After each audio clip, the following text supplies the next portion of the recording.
Hello students, welcome to Lab 2. Today we're going to be working with some data sets. So we're actually going to get into the uses of dplyr and ggplot. We're going to spend a little bit of time not only loading data, but we're going to look at it, which is usually a good first step to take. We're also going to learn some of the key variables, key functions that you'll use in dplyr, including filter, select, and mutate. And with these three operations, you can do almost anything that you need to do when it comes to data manipulation, at least at the beginning levels. Then we're going to look at some logical operators, right? How do you select certain rows programmatically, things like that. Then we're going to look at the if-else function, which is very useful in conditionally choosing things. And finally, we're going to go over the very basics of ggplot. So we're going to make our first few visualizations, and we're going to take it step by step. After watching the last lab, I realized that I took a little bit of time, more time than I wanted to. It was a little bit of rambling there that didn't really need to be there. So I'm going to try and tighten it up a little bit and keep it to a half hour, 45 minutes. So I'm going to make all of these scripts that we end up writing in these labs available on Canvas. So you can read the code and commented code afterwards, and you can look through it at your leisure. And it'll be well commented, hopefully, so you'll have a good understanding of what it is we're doing. So why don't we start by loading a new file, and why don't we also start by loading two libraries that we know we're going to use. We're going to use dplyr for sure, and we're going to use ggplot too as well for sure, which is our visualizations library. Here's another trick. If you don't feel like setting the working directory every time, lab script 2, what you can do is you can just save your script to whatever directory you want to be pulling out of, and then just close out of R, and then go into that directory. So this is the folder. Close that. This is the folder where our data is, and here's that file that we just saved. And when we double click on it and we open it up from there, you'll see that the working directory is automatically set to that folder. So now when I load my data, remember read.csv, and my file is called week2_dataset.csv. Always got to have that .csv. You'll see that we didn't run into that error. It immediately looked in that folder, and it saw the file that we wanted it to look for. So terrific. So step 1, load data, done, right? So we did two things here. First off, we just made our script. We saved it in the directory where our data existed, and then we closed out of our studio. And then we reopened it by double-clicking our script here in this directory. And when you open up our scripts, it defaults to whatever directory it's currently in. So that way, we don't have to manually set the working directory. And ideally, when you submit your homework, you'll do it this way. It's a little bit easier. So step 2, a good thing to do, a good habit to get into when you load your data, and if you're used to working in Excel, you probably already do this, is just to look to see at what we've got. So I can see here in our environments that our data object has 31 observations of 5 variables. That is to say 31 rows, 5 columns. So, that's a pretty reasonable amount of data to eyeball, let's call it. So why don't we just do that? Why don't we just ask it to print it out in the console and see what we've got here. So this data set is from the American Community Survey. I did a little bit of cleaning up here, and what I'm looking at is the total number of insured and uninsured people in the United States for, I believe this was 2020. And we have some variables here. We have some groups within those variables, and then the total insured number of people, for insured for healthcare that is, and uninsured for healthcare. So why don't we take a look at our variables? So let's comment this, read in data, take a look at our data. And, printing out to the console is nice, but R has a little bit nicer of a function to help us look at our data. and that's view. So why don't we view with a capital V, R is case sensitive, so view with a capital V data. We can run that, and it'll pull it up in this kind of more nicely formatted thing, right? Terrific. Okay. So right off the bat, I'm noticing a few things. First of all, the total insured and uninsured columns look like they should be essentially integers, and the variable and group columns should probably be character, right? So as we did last time, why don't we see the class, check the class of my variables for each of these, right? Class, data, variable. Yep, that's character, all right. We'll do that for group, character. Do that for total, integer, yep. We'll do it for insured, integer also, and we'll do it for uninsured. Terrific, right?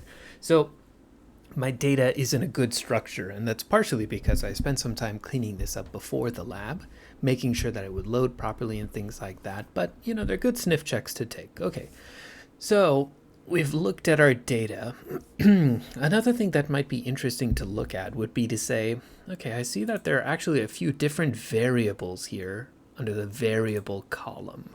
So, you know, I want to get, and it looks like, just looking at it, for example, all of these are age, and then the group is groups within that variable. So, you know, maybe what I want to do is I want to see how many different variables we're measuring. So maybe I want to see the unique values that are in variable. So check all unique values in a variable. One way we can do that is to just say unique data and then the column that I'm looking for. So it looks like we have age, sex, race, Hispanic indicator, disability status, education, and household income. Looks like I spelled that wrong, but we'll leave that for now. It's not too big of a deal. Great. So we kind of have a good sense of what it is we're looking at. And as we look here, as we look back to our data set, we see, yeah, okay, so the age variable is probably saying, okay, for kids under the age of 6, you know, what total number of them was uninsured, what total number of them was insured, stuff like that. Let's take a look. Yeah, right. And so we can see the magnitude of this age group. This is about 22 million, 51 million, 25 million, 33 million. And it looks like in total it adds up to 300 million, whatever the population of the United States was at the time, right? Okay, so we're getting a good sense of our data. We're looking at what we've got. We know that we've got these 5 variables here, and we kind of did some basic sniff tests. We said, okay, are the classes what I would expect? And they were. Our variable and group variables, these two right here, they were character variables, and our total insured and uninsured variables are integer variables. So I'm feeling good that if and when I do arithmetic on these 3, it'll show up properly, and when I do whatever manipulations I do for these 2 variables, it'll work properly. So the next thing I want to do is let's talk about some dplyr verbs, they're called, right? We want to do some things with this data. So select variables. You know, it might be that this initial data set really only came with many additional variables that aren't all that useful to me right now. And working with a smaller data set, meaning with fewer variables and only the ones that I want to work with, is going to make my job a lot easier, because the smaller the data set, the easier a time R has working with it. So we're going to remember that pipes, meaning the pipe operator, this right here, percent whatever greater than percent, that equals and then do. Let's comment that out. So remember that whenever we do things with dplyr, we always start with our data, So start with data, and then let's select some things. When I say select, that keyword is telling dplyr, hey, pick out the variables with these names. Right? So what variables am I interested in right now? Well, let's go one step further. I'm not really interested in the numbers, quite yet. Why don't I look at variable and group? Let's see what happens when I select those. Couldn't find the pipe. Okay, so that's not good. Did I load dplyr? There we go. My problem was, I guess I didn't load dplyr the first time around, right? So again, this is why we do this kind of a little bit more freeform, so you can see some of the mistakes that I make all the time without even knowing about it. So when we do data, pipe, select, and the name of the variables, we just get our two columns. Notice that there are no more total, insured, and uninsured columns. It's just the two that we picked, variable and group. Now let's see what happens if I mistype a variable. What happens? Can't subset columns that don't exist. Right? Because GRUOP isn't a variable. So if you mess that up, no worries. dplyr tends to give us very helpful error messages.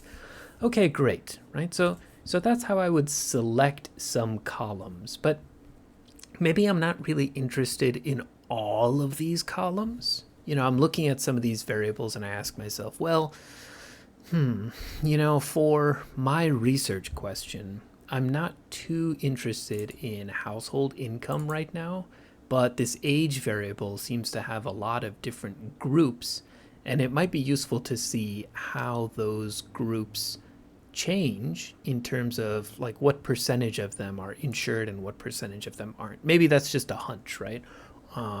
Like I've noted in many of the lectures, or at least the first one that you've watched so far, probably the second one, the choices you make are important and they're theoretically driven. So maybe I have a theory, for example, that in general, societies in the United States really don't like it when really young people and children are just exposed to the cruelties of the world, and we don't like older people to also just have to like scrape and scrounge for things. So I'm gonna guess, based on that intuition, that young people, we'll call them 18 or younger, are probably highly insured, probably through programs like, I don't know, SNAP, TANF, Medicare, Medicaid, stuff like that, childhood healthcare. Individual states have childhood healthcare programs, things like that.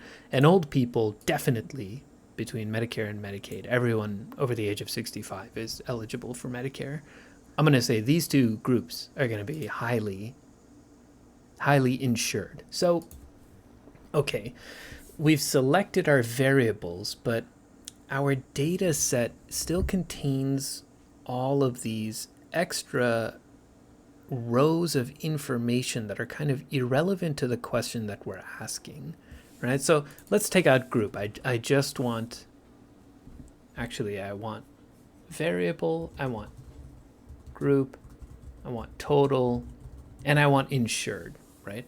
And then if we know the total and we know the insured, we can infer the uninsured number right there. So let's just keep these variables for now, but note that there's a ton of extra rows that I don't need for my theoretically important question of how does insurance rate vary across age groups. So what I need is some way to filter out rows that don't have age as the value, right? So here I'm going to put another pipe. I'm going to tell dplyr, okay, and then I want you to filter the rows such that variable double equals. When we do this kind of comparison, we need to put double equals because single equals means assign, and we're not assigning, we're doing a comparison. So double equals means compare and see that these two things are equivalent to each other.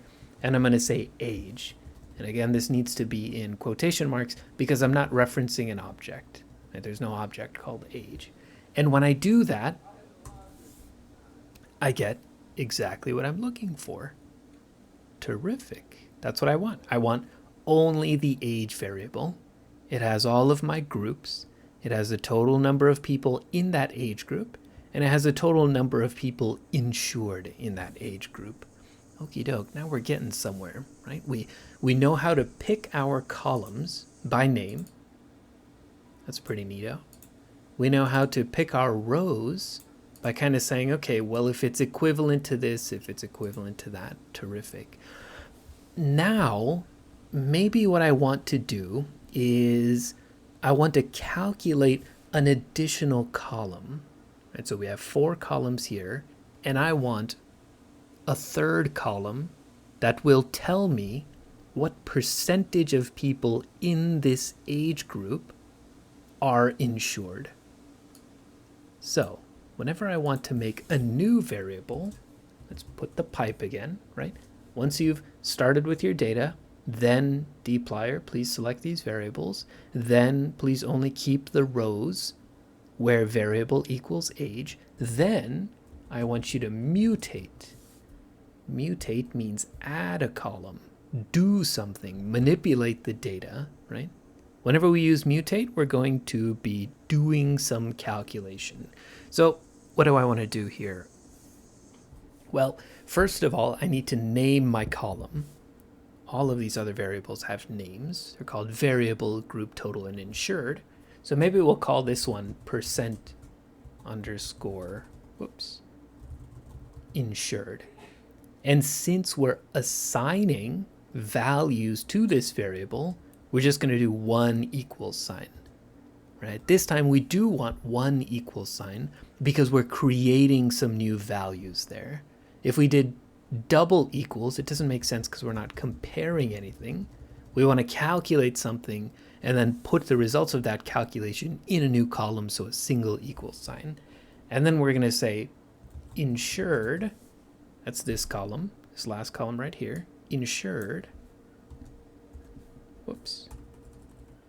insured divided by total, right? Because that'll give me the percentage of people in this age group under the age of 6 who are insured. So why don't we run that and see what we get? Yeah, look at that. Now we got our numbers, right? Percents go from 0 to 1. And we can turn those into like commonly understood 0 to 100% percentages by doing a little bit of other kinds of manipulations later. But for now, this will suffice, right? Usually the kind of best practice is to say, keep your calculations at their original scale. And then if you need to present them in different ways, then, present them in different ways, but keep the underlying data the way it is. And that's what we've done, right? So we've done 3 things. Select is telling R and dplyr, choose the given columns. Then we said filter and keep only rows that match this condition. Then with mutate, create a new column with X name computed in this manner. Computed in this manner. But you'll notice again that every time I run this, it prints it to the console. So what I haven't done yet is I haven't assigned it to anything new. It doesn't have its own object. I didn't assign it back to data. And so if I were to go back and I were just to enter data, print that to the console, please, you'll see it's just our original data set because I haven't put this anywhere, right? As opposed to when I run this, it'll give me exactly what I've done. Okay, so what I really want to do is I want to save this in its own object for now, because I don't really want to override the data that I have. Because if I did that and I decided later on that I want to go back and I'm, actually I am interested in education, for example, I'd have to reload my data and do all of that again. I want to keep that raw data the way it is. And instead, I want to assign this to its own new object. And we'll call it viz because we're going to be making a visualization out of it. So you'll see here our viz dataset is exactly the one that we calculated. Okay, great. So, done that. We'll come back to logical operators and if-else in a second. Why don't we look at ggplot next? So we have our data set, and as I've noted many times, I have a very small attention span. And looking at tables, super boring. I don't know about you. I hate staring at tables. And, you know, yeah, I can get an intuition that in general, I'm kind of right about what I said earlier. It seems that, you know, babies and very small children are highly insured, and so are almost all elderly people, right? But I bet that message would be far more impactful if I presented it in the form of a visualization. So why don't we create a visualization? And we're going to create that visualization using the ggplot package. It's called ggplot because it's based on a book called The Grammar of Graphics. And we went into the grammar of graphics a little bit in the lecture. We talked about data, aesthetics, and geomes. And so we're going to get into the practice of that right now. So the first thing that we need to do is we just need to tell R, hey, I want to make a visualization. And we're going to do that just by calling just ggplot, just like that. That's it. No big deal. So the first thing we need to take care of is we need to tell ggplot what data it should look at when it's making this plot. So we're going to say data equals viz, right? Because viz is where our data is, right here. We're interested in particular in this variable. Okay, great. Then I'm going to put a comma, and I'm going to say, okay, the next thing that R needs to know, that ggplot needs to know, is what are my aesthetics? That is to say, how do these numbers, the numbers that I'm interested in, map onto my graph ultimately, or my graphic? Well, as it is, this is probably too many variables to work with. There are some extraneous variables here that I actually don't really care about. For example, I don't need this variable column. I don't need this total column, and I don't need this insured column, because all I really want to know is a percentage of insured people within an age group, right? So why don't I actually go back here? And here's a fun thing you can do with select. Again, I want to drop these rows. So what I can do to drop these rows, instead of just choosing instead of just choosing group and percent insured, I can say minus. And if you minus things, you got to put them all in one big group, right? You got to put them in C parentheses. I'm going to say, please drop the variable column. Please drop the total column. And please drop the insured column. So since we're starting from scratch, from our scratch data set, we can just rerun this whole thing again. And why don't we print it out to the console and see what we got? Yeah, perfect. That's exactly what we were looking for. Terrific. We just have our two variables, right? That makes it much easier to work with when we're making our visualization. So back to ggplot. What we want is to tell ggplot how these variables map onto our aesthetics, onto our axes. Let's keep it simple for now and say we just want an X and Y axis. Okay, so, you know, in my head, I'm seeing a bar chart, obviously. I really like bar charts. They're very simple, right? So I'm going to say, well, on the X-axis, I would like you to put group, please. And on the Y-axis, I would like you to put percent insured. Okay, So I've told it where to find my data. I've told it how to map columns and information onto axes. But the last thing that I need to do is I need to tell it what shape to use to represent that mapping. So for example, I could just run this code right now. Oh, couldn't find ggplot. Looks like I also need to load that library, right? I can run it right now, and you'll see that it put my groups all along the x-axis, just like I asked. Well done, good job. And it put my y-axis essentially in the range that I wanted it to. But one thing you'll notice pretty quickly is that these aren't in the proper order. 6 to 18 is way over here. That's just incorrect. It needs to be here, right? Put that in the wrong order. We'll fix that a little bit later. For now, let's just get back. But we have our plot and the axes are on the right scale, right? It tops out at 1. None of our percents go above 1. So we're on the right track. The last thing we need to do is we need to tell it a geom. What shape do I want my data represented with? So in the lecture, we did things like, scatter plots, and we could do a scatter plot here. Why don't we start off and see what that scatter plot looks like? And for a scatter plot, the shape is a point. So let's see what our results look like. Okay, I mean, that's not bad. That pretty much represents the information that we want. But I think what we really want is, again, a bar chart.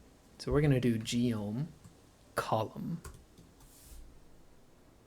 Okay, that looks a little bit more compelling. We've more or less gotten what we've wanted. But, that misalignment is really kind of starting to bother me. So why don't we go back to mutate, and if there are multiple things that I want to change about my data set, then I can just put them one after another within mutate after a comma, right? So here I'm calculating my percent insured. Now what I want is for my group to be an ordered factor, and I want it to be ordered relative to the age group. But since this is a character variable, remember, I'm going to have to tell it exactly what order I want it to be in.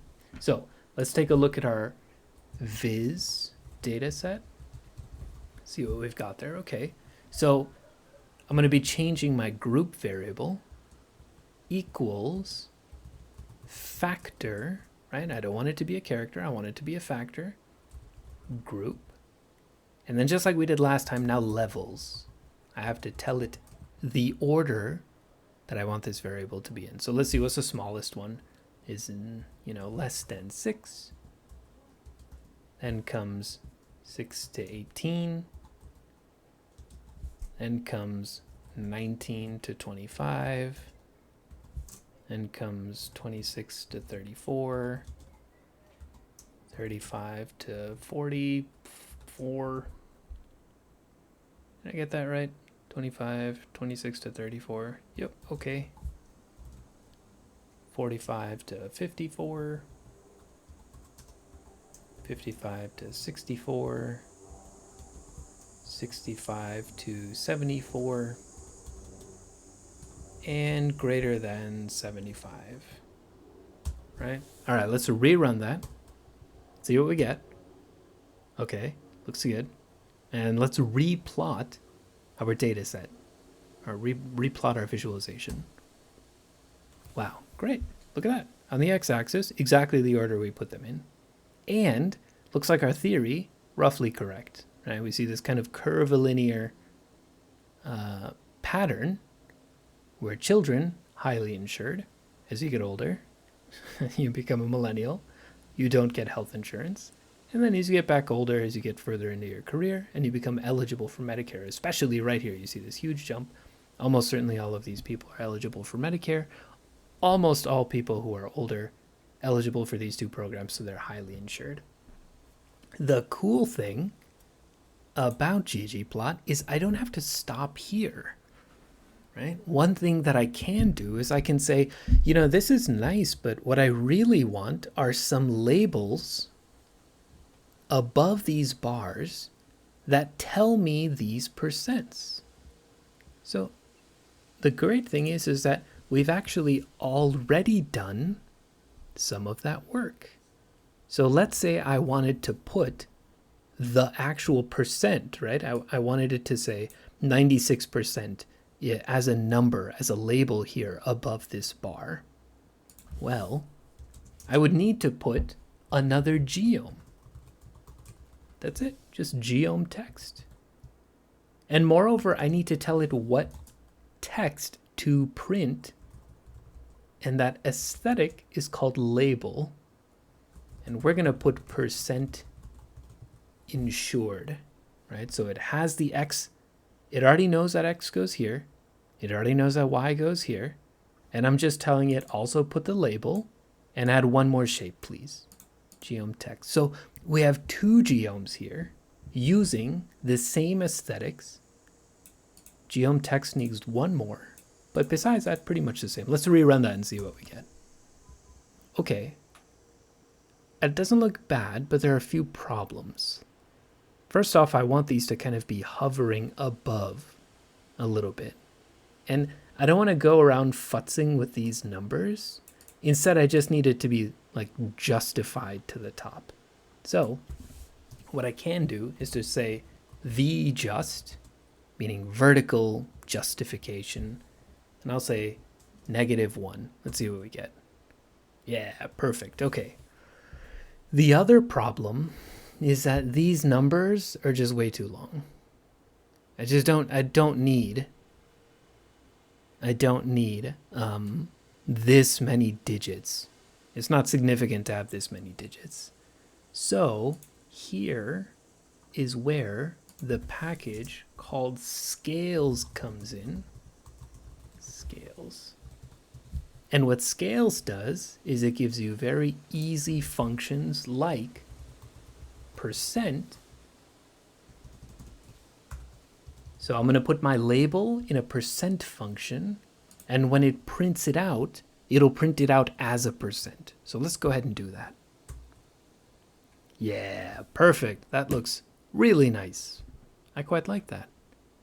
Right? I always think that labels look a little bit more informative on top of charts, right? You've seen that in some of the lectures, or you will see them more going forward, right? Okay, all right. So we've created our basic visualization. We've kind of put labels on top of it. We used not just one, we used two different geoms. And we got a good sense of how to create a visualization, how to manipulate our data set. At this point, again, it's worth noting that this could also have been like a geom point. There's no reason this had to be a geom column, right? This kind of has a different story to tell, doesn't it? We might even say, make it a line chart. Oops. But when we do that, it tells us each group consists of only one observation. Do you need to adjust the group aesthetic? At this point, I'm going to say that's more hassle than it's worth. Let's just stick to our bar chart. This is pretty good. If I showed this to my professor, if I were taking a political stats course, I'd probably get an A for this assignment. Maybe not if I showed this exact bar chart, right? Your professor might get suspicious that you're plagiarizing, but something similar to that. So we've done ggplot now, and all that's kind of left for us to talk about is logical operators. Great. So let's do that. Logical operators. Let's go back to our data. Actually, let's go back to our visualization data. Okay, so, maybe there's some more type of analysis that I want to do that can't be captured with a simple equality statement. Right? The double equal sign isn't going to cut it for every single thing that I want to do. And really the strength of R and other programming languages is our ability to programmatically include and exclude things in a way that's really robust. So let's go ahead and start again with our data. And I can say, okay, now I'm interested in, let's stick with age. Age is a good one. So I want my variable, I want my group, I want my total, and I want my insured again. And you know what? Maybe I don't just want age. Maybe I also want education. So I'm going to say filter again, but I'm going to say age. So here's one way to do it. I can say age is equal to, variable is equal to age, or, that's what this up and down line means, or variable is equal to education. And let's see what we get when we do that. So we get both of them when we do those things, age and education. Maybe I want to make two bar charts, one right next to each other, and that's why I want this, right? So let me type this down. Or returns a thing if it matches either condition, right? Let's go again. So we're just going to do variable, group, total, insured, and then filter. Here's a different way of doing that. Variable is in age or education. Let's see what we get when we do that. We get the same thing. And if I were to change this, what are some other variables that we have here that we can... Let's do disability status. I get all of the rows where variable equals age or disability status, right? Because these variables are in this set. In is very useful when you have more than, for example, one or two things that you want to match on. Instead of saying age or education or household income or race, you can just say in. So we'll say in matches all instances in the set. Next, why don't we say and? So start with data, select our variable, and just group this time. And let's see what we get when we get that. Okay. And maybe I'm just interested in one row this time. And so I can say, okay, and then filter to where variable equals age and group equals 6 to 18. And I just get that one row back, right? And that's what and does. And filters when both conditions are met. It's worth noting that this and could also just have been a comma, right? Anything we put inside a filter, dplyr is going to see that all of those conditions are met, right? So we can do a comma or and, but it's useful to know both. Okay, so we've done or, we've done in, we've done and. Now, here's some kind of the classics. I don't know what to call these other than directional operators. So greater than, less than. We've already done equals, so we're not going to check that one out. Greater than, less than, greater than or equal to, less than or equal to. And actually, why don't we look at viz this time, right? That data set that we used to make this bar chart. Maybe I only want, we're just going to filter the viz down to, I don't know, groups where insurance rates are less than 90%. So I'm going to say only give me the rows where the percent insured are less than 0.9. See how I didn't put that in quotation marks? That's because this isn't a character variable. This is an actual integer, and so we want to be able to do arithmetic on it. And when we run that, oh, that's right. Let's see.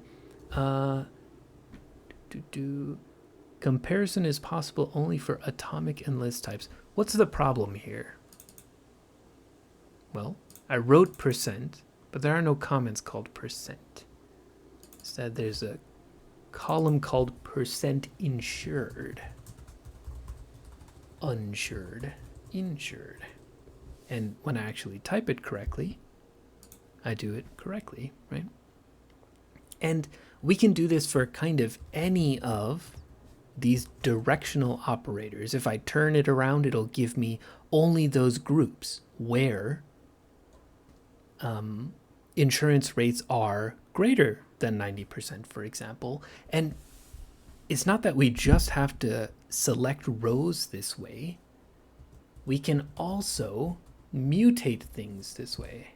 Actually, let me just do that. So you can comment out bits of code if you're not using them right now, for example, and then if you want to put them back in your chain, you can do that. So let's just put a pipe at the end of this in case we decide to uncomment it. And let's say mutate here. Maybe I want another variable called under insured equals, remember just one equal sign because we're assigning a new column. We're going to say, we're going to use a new function called if else. So we'll say if else %insured is less than 0.9. Here's a condition, right? We're telling dplyr, okay, go through each one of these rows and ask yourself, is %insured less than 0.9? If it is, give me 1, right? Because we're trying to measure rates of uninsuredness or underinsuredness. And if it's greater than 0.9, give me a 0. Let's see what we get. Yeah, it's a binary variable, right? Perfect. And really we can do that kind of with any of the operators that we've learned so far, right? For example, maybe for whatever reason we want to keep our whole data set.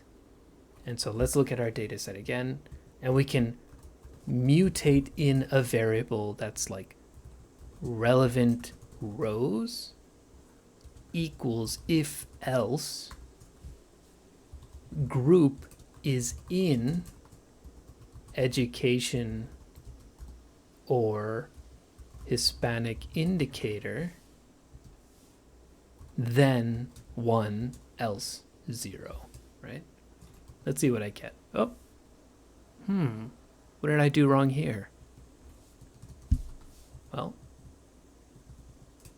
I put my if-else arguments inside of my C brackets. That's not what I want. Here's another helpful thing that RStudio does for you. It highlights, if you're on the right side of a bracket, where its matching bracket is, right?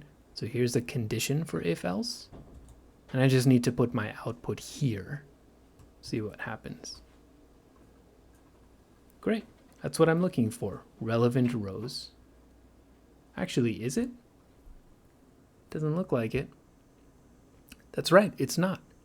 None of these turned out to be 1 because there is no group called education or Hispanic indicator. I wrote that incorrectly. What I wanted was variable in education or Hispanic indicator. And yeah, there we go. We have our binary variable. Awesome. So we've done, let's see, mutate with logical operator and if else. Let's save this. Okay, so let's go back and over to see what we've done for today. Let's recap for this lab. Now, the first thing that we did was we loaded our libraries and our data set. Then we took a look at our data we just printed it to the console, and then we opened it up in a viewer. Once you open this up, you can just skip back between these two tabs, by the way, where your code is and kind of your view of the data. Then we kind of did some sniff checks. We made sure that all of our variables are the proper type. After that, we checked to see what kind of the unique values were. Now, if we did this for the integer values, it wouldn't be very informative because it would just print out each single individual one of these, right? Because they're totally unique. But for character variables and grouping variables, it's very useful to do that. Then we got a little more fancy. We started with our data. We learned how to select columns. We learned how to filter down rows. And we learned how to manipulate columns or variables. We calculated the percentage of people in a given group that was insured. And then, after we tried visualizing, we changed our group variable to a factor, which is like an ordinal variable. We had to tell it how to organize those values so that they were in the proper order. Then we just printed out our result in the console, and we learned how to build a super simple visualization. After that, we went through some logical operators. We looked at OR, we looked at IN, we looked at AND, which is this ampersand, or within filter, it's just a comma. And then we looked at directional operators like greater than, less than, greater than or equal to, or less than or equal to. And finally, we looked at if-else. If-else. So why don't I do this, since we have an example of if-else already. And so that's all we're going to do for our lab today. At this point, you have more or less the basic tools you need to do very simple analysis, to filter down your dataset to the rows that are relevant for you, to make new variables, to fix existing variables like we did with factor up here. And you have the tools to look at your data and to visualize it. So in only something like 3 or 4 lines, 1, 2, 3, okay, 5 lines, we built quite a nice visualization here. And it wasn't too complicated, right? This is quite well commented. So hopefully you'll be able to keep up when you're doing your homework. All right, so that's all we're going to do for this lab today. I will make this code available to you on Canvas. And if you have any questions, don't hesitate to reach out or come to online office hours or talk to the TA. Good luck on your lab. I'm looking forward to seeing the results of your homework.